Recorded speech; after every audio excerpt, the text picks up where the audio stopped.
most of my speech today is based on my personal work and experience.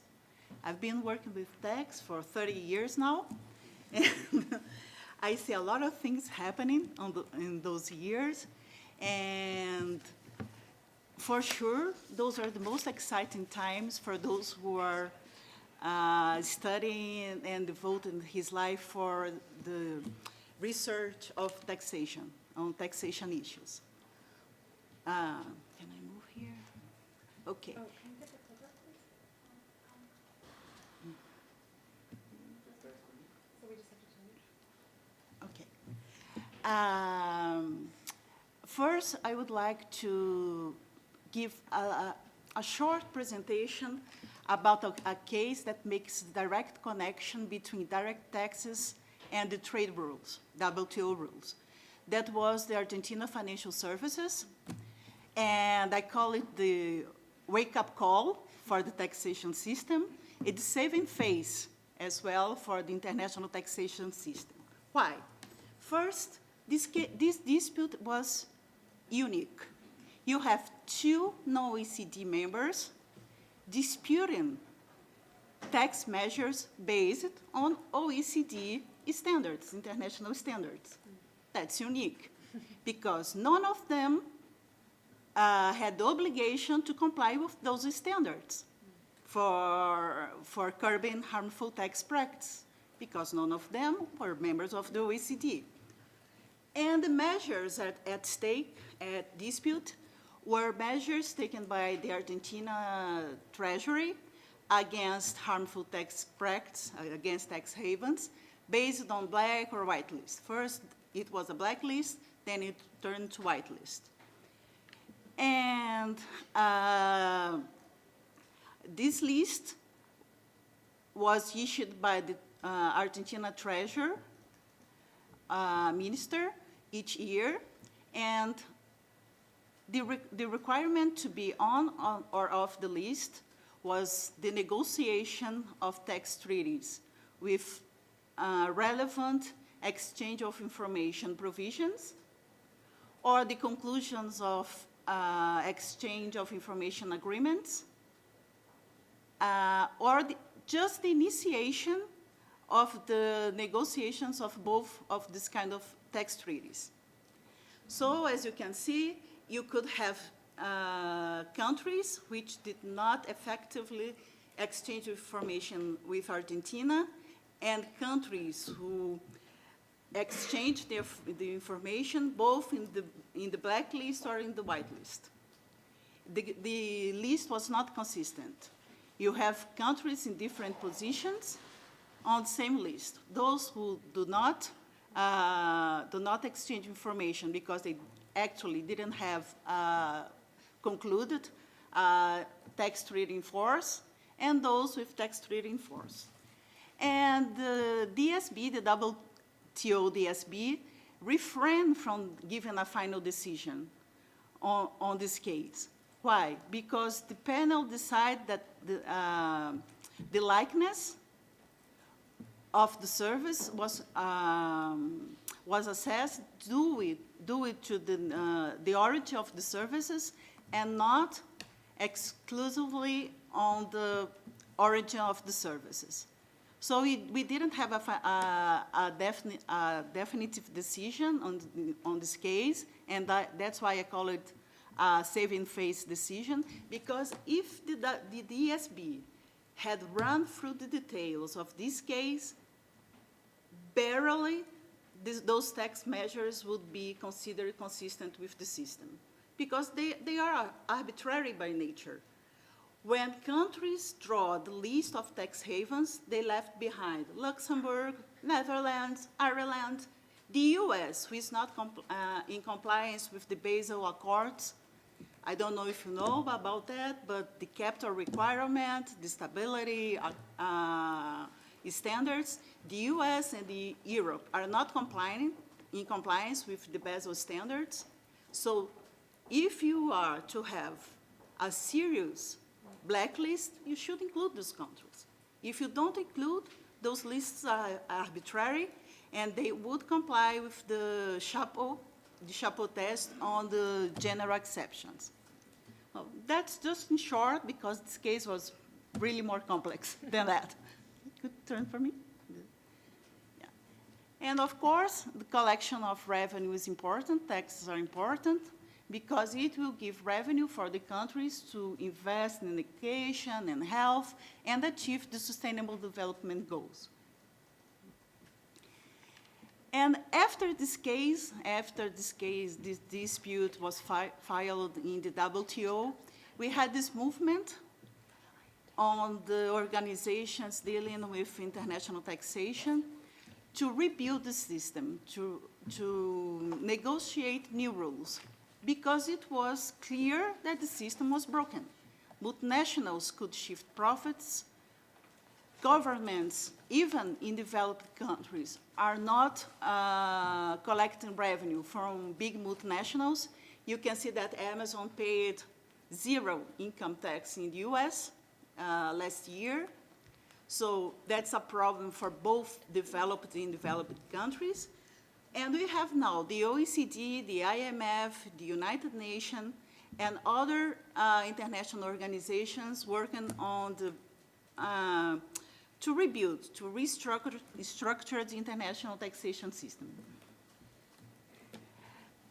The OECD work started with the BEPS project, and the first action of the BEPS project was a read about the challenges for taxing the digital economy.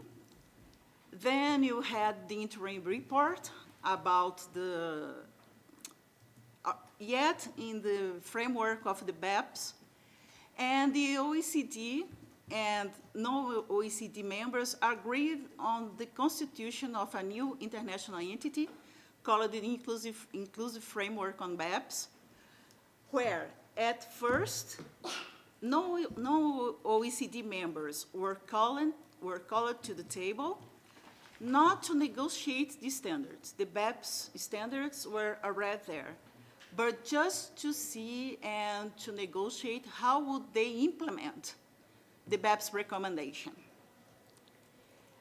But now we have a new development under the OECD framework.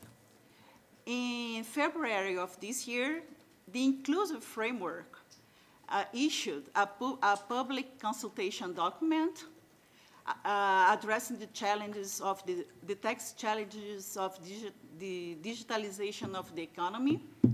And for the first time, it was a document at least not officially produced by the OECD and G20. It was produced by the Inclusive Framework. And the Inclusive Framework today counts with 129 members. So that long-time argument that we had, that the OECD was a club of rich countries making rules for the international system, it's kind of fading. I'm not sure if the developing countries really has an effective voice on those negotiations, but I can tell you that those negotiations are the decisions are taken on one country on vote basis. So you have at least equal start point. You don't have differentiated voting powers. Every country counts as a vote. And this document received more than 200 comments. Civil society participated. Companies like Vodafone, Amazon, Lyft, Uber, everyone submitted comments. And one thing that's very interesting, the World Bank submitted comments, and the G24 group submitted comments as well. So what's inside this document? What are the proposals? First, and this is a consensus, we cannot treat the digital economy as a ring-fenced system. We have to agree rules for all the transactions, all kinds of economies, not just the digital economy. Because the system is broken, so let's take advantage of this time and renegotiate all the standards for international taxation. And in this document, the inclusive framework on BEPS members could agree to discuss two basic pillars for restructuring the rules for international taxation. The first one is concerned with the allocation of tax rights and income. And this is really very important for developing countries, because for the first time it's on the table to move from a mostly based, residence-based system to a source-based system. That's on the table. And they could agree on three criteria for allocating tax rights and income. The first would be the user's contribution for the profits of the company. The second, it's the marketing intangibles. How users, how the market contribute to create marketing services for the companies. And the third one was the significant economic presence. You need to have tools to assess what is the presence, how is the level, the real economic level of a presence of a company in a market in order to allocate tax rights and income and profits to that tax jurisdiction. And what's the difference here? First, when we are dealing with brick and mortar companies, we had the residence and, for example, the volume of sales, number of employees as the criteria to assess if that company had or not permanent establishment and to allocate tax rights. But now with the digital economy, companies have business in markets without any physical presence. So we had to move from this physical presence system to a significant economic presence system. That's on the table. And for the first time, for my delight, the arm's length principle is on the table for discussions. Okay? Countries agreed to discuss without prejudice that we should move from the arm's length standard to a single or unitary approach for the companies, for taxing companies, and the formulary apportionment will be discussed as well after the issue of this public document. So that's a huge movement as well. Those who are used to follow the international taxation systems know that the arm's length was something untouchable. You had the guidelines, the OECD guidelines. They were international. This arm's length standard was internationalized by the League of Nations in 1935. It was the first time that the tax treaty model contemplates the arm's length as the criteria for allocating tax rights and income. And since then, this principle was untouchable. And now, at least we have the perspective to move forward, to leave the arm's length behind, and go for more simple and less costly formula to allocate tax rights and income. The second pillar was the other BEPS issues that were not solved by the 15 actions, and that was proposed by Germany and France, and now the Netherlands had adhered to the proposal. And this proposal, it's kind of legitimizing the US tax reform. As you know, the US tax reform from 2017 had brought significant changes for the US international tax system, and they had two kinds of tax measures, new tax measures.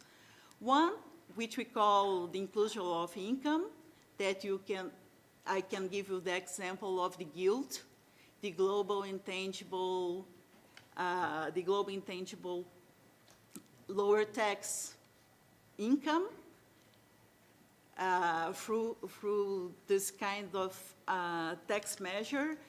The U.S. Treasury will assess how much of the intangible economy of a sub could be attributable to the parent and make this inclusion of intangible profits, intangible derived income, when the sub tax jurisdiction is considered a low-rate tax jurisdiction.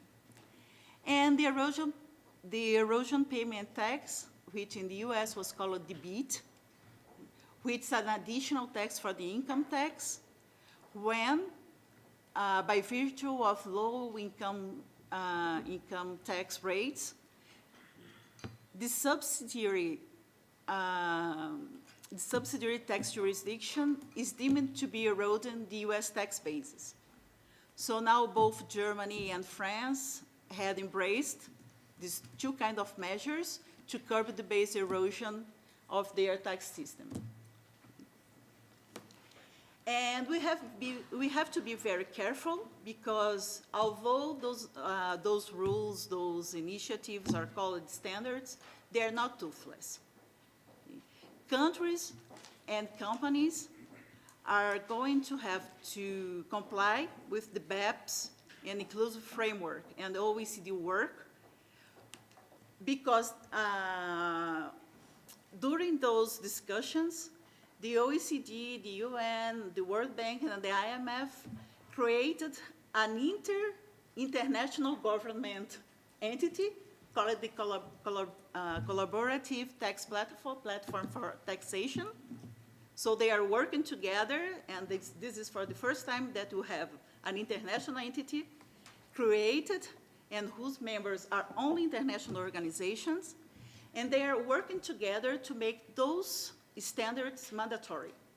So for example, you have the IFC and MIGA Offshore Financial Center Policy Note, which will make mandatory the observance, the compliance with the BEPS and OECD standards or any other tax reform, regardless of stabilization clauses in investment treaties or any kind of instruments.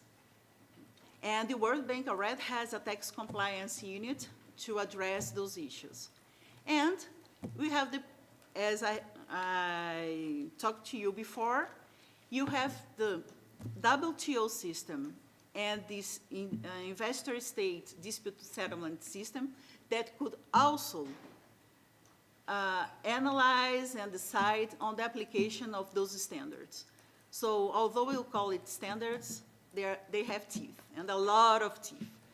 The states are going to have to comply with that, so it's good for developed countries to take informed decisions, to really participate in the inclusive framework, because otherwise, what would be the excuse? We were on the table, you have on equal foot, because you have equal vote rights, and unfortunately, you didn't make your job well. So we should be very careful.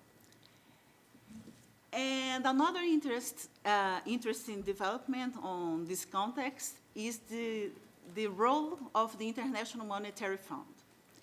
The day that the OECD promoted the public discussion of the policy note, the public document consultation that I have just described for you, the International Monetary Fund launched an IMF policy paper about corporate taxation in the global economy at the same day, where at the end they asked for a bigger role for the IMF to lead those tax reforms, under the argument that they already have all the necessary tools to work with developing countries through their missions, and they have the knowledge to conduct